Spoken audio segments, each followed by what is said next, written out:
Bezeiruk aurten Euskaraldian parte hartuko du.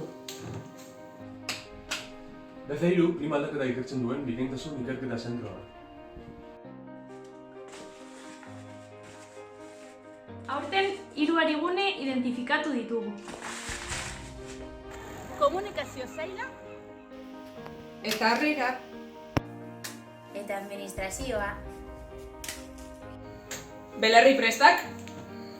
Baita hau biziak ere. Bezeirun 15 egunez euskaraz arituko gara. Euskara gehiago? Gehiagorekin. Gehiagotan!